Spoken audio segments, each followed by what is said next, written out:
अच्छा मार, इसके बाद जो पिक है वो मुगल स्टील्स की है, और मुगल में बड़ा बेहतरीन एक सेटअप बना हुआ था। Simple high rise and high lows, Fibonacci की रिट्रेसमेंट 0.38% से बाउंस करता है, वो ऊपर जा रहा है। अब यहाँ पे कंसोलिडेट हो रहा है, साइडवेज हो रहा है।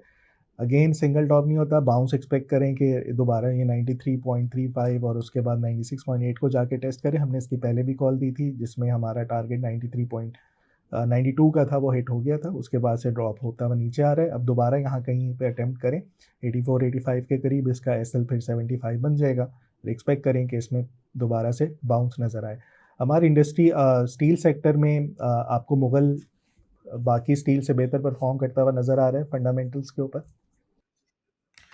जी, बिल्कुल ऐसे ही है कि मुगल में भी वही चीज़ हमें हमें नज़र आ रही है जो कि हमारी अभी हमने आईएनएल में बात की थी, ठीक है? तो स्टील इंडस्ट्री है, सिमिलर अगर आप पैटर्न देखेंगे वही आ रहा है। रेवेन्यू वाइज़ भी देखा जाए तो वही आपको नज़र आएँगे कि दोनों सिनेरियो आपको सेम सिनेरियो दिखने को मिलेंगे, ठीक है? यहाँ पे अगर आप देखें 91 बिलियन से तकरीबन इनकी 89 बिलियन पे तकरीबन इनकी सेल्स नीचे आई, तो तकरीबन आप समझ सकते हैं कि 5% इनका रेवेन्यू भी नीचे आ रहा है। और अगर अर्निंग्स पे आ जाते हैं तो अर्निंग्स भी इनकी 50% से ज़्यादा डिक्लाइन की है, ठीक है? वही रीजंस हैं आपके एचआरसी का रेट, स्टील का रेट, वो स्टील का रेट नीचे आएगा तो कंपनी के भी अगेन प्रॉफिट थोड़े से मुतासर हो रहे हैं, ठीक है? यहाँ पे अगर आप पिछले साल का क्वार्टर में देखा जाए तो तकरीबन 24.6 बिलियन इनका रेवेन्यू था, जो कि अब इस साल भी उस क्वार्टर के हिसाब से देखा जाए वो भी डिक्लाइन वाली साइड पे है। अर्निंग्स को देखा जाए तो अर्निंग्स जो है वो भी थोड़ा सा डिक्लाइन वाली साइड पे है, ठीक है? तो ये हमने देखा है ओवरऑल। जो मुझे इस कंपनी में थोड़ी सी चीज बुरी लगती है कि इनका कर्जा बहुत ज्यादा है।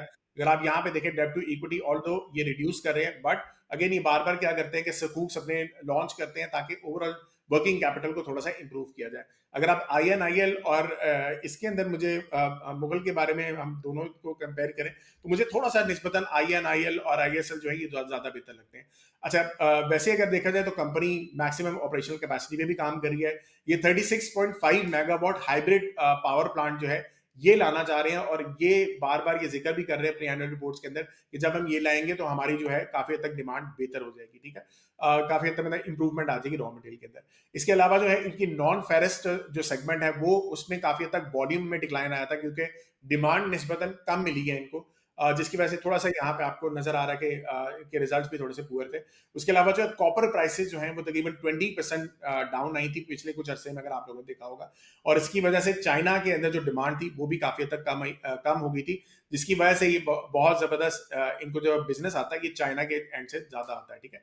सो ये कुछ डेवलपमेंट्स हैं जिसकी बेस के ऊपर अभी तो मुगल रिजल्ट वाइज इतना इंप्रूव नहीं किया, लेकिन अगेन हो सकता है कि एचआरसी का जो रेट्स इंप्रूव हो रहे हैं उससे थोड़ी सी बेहतरी इसमें आ रहा है, जो कि आईएनआईएल में भी हमें नजर आ रही है। सरमाया डॉट जहां हर फैसला बने सरमाया।